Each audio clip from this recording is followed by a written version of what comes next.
looks like he wrote in this notebook before he expired. So any handwriting samples within, the past several months before the incident.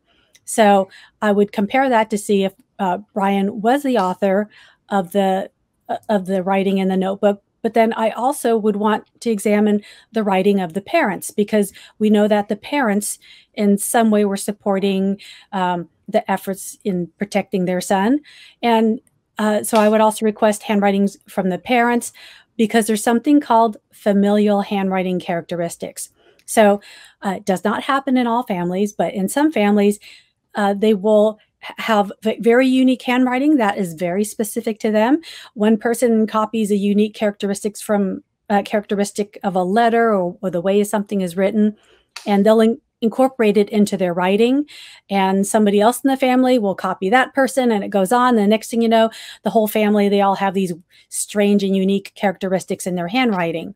So is that the case in this case? We're not sure. An examination of the parents' handwriting to the notebook would have to be done in order to figure that out, if there are familial handwriting tendencies, and if there's a possibility that the parents wrote the entire notebook or maybe wrote certain portions of it. So we would have to, to have a full examination and figure that out. And if the parents weren't cooperating, then a warrant would be issued to grab those exemplars.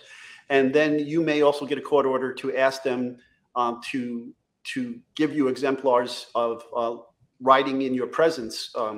You may give them a script or something to write. Is that something you would do sometimes? Yes, that would be two types of handwriting samples. One, just as you mentioned, get a subpoena. They would go in, the investigators would go into the Laundrie's home and try and find any handwriting samples of the parents.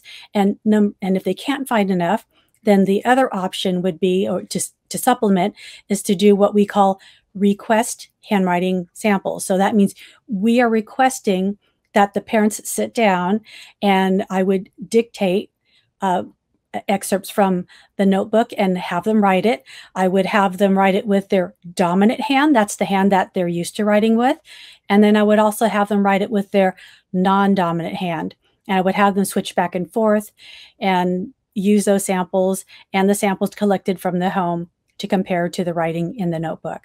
Now, meanwhile, I don't want to break up the continuity here, but